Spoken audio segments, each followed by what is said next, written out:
کیا وارد ہوا ہے رسول اللہ صلی اللہ علیہ وسلم کے عطر کے بارے میں؟ خوشبو استعمال کرنے، تعطر کا معنی عطر استعمال کرنا، خوشبو استعمال کرنا، اس بارے میں کیا وارد ہوا ہے؟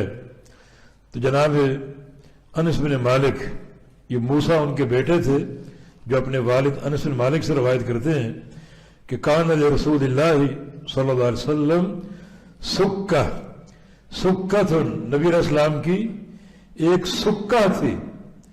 سکہ کا معنی عطر کی شیشی کہہ لیجئے، یا سکہ سے مراد عطر دان۔ رسول اللہ صلی اللہ علیہ وسلم کے پاس عطر دان تھا، یا عطر کی بوتل تھی، یا عطر کی شیشی تھی، یتطیب منہا، اس سے آپ خوشبو استعمال کیا کرتے تھے۔ تو سکہ کے دو معنی آتے ہیں، ایک تو عطر دان یا شیشی خوشبو کی، یا پھر سکہ کا ایک معنی ہے مرکب خوشبو، ایسی خوشبو جو بہت سی خوشبوؤں کو مکس کر کے بنائی جائے۔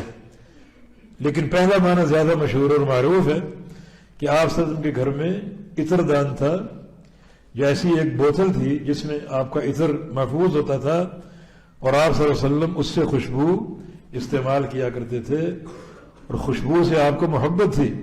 مسند احمد میں یہ حدیث انس بن مالک کی روایت سے کہ حبب الی من الدنیا النساء والطیب وجعلت قرۃ عینی فی الصلاۃ، کہ دنیا کی تین چیزیں مجھے محبوب ہیں، ایک بیوی سے محبت ہے، اور دوسرا خوشبو سے محبت ہے، اور تیسرا میری آنکھوں کی ٹھنڈک جو ہے وہ نماز ہے۔ یہ تین چیزیں مجھے انتہائی محبوب ہے، نماز آنکھوں کی ٹھنڈک ہے، خوشبو محبوب ہے، اور بیوی محبوب اور اس سے محبت ہے۔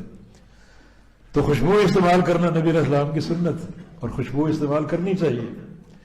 جو گھر صاف ستھرے ہوتے ہیں اور جہاں خوشبو مہکتی ہے، پھیلتی ہے، وہاں یہ شیاطین خبیث اور یہ ارواح خبیثہ ان کا تسلط نہیں ہوتا۔ انہیں ناپاک چیزیں پسند ہیں، غلاظت پسند ہے، اس لیے گھروں میں جب بسیرا کرتے ہیں تو یہ یعنی بیت الخلاء کے اندر رہتے ہیں، انسان کے اندر رات گزارتے ہیں تو خیشومہ ناک جو غلاظت کی جگہ وہاں رات گزارتے ہیں۔ تو جو گھر پاکیزہ ہوں، صاف ستھرے ہوں اور خوشبو مہکتی ہو، وہاں شیطانوں کا تسلط نہیں ہوتا، اور وہ گھر شیطانی اثرات سے محفوظ ہوتے ہیں۔ ہمارے ہاں مشہور یہ ہے کہ اگر خوشبو لگائی جائے تو یہ چڑیلیں چمٹ جاتی ہیں۔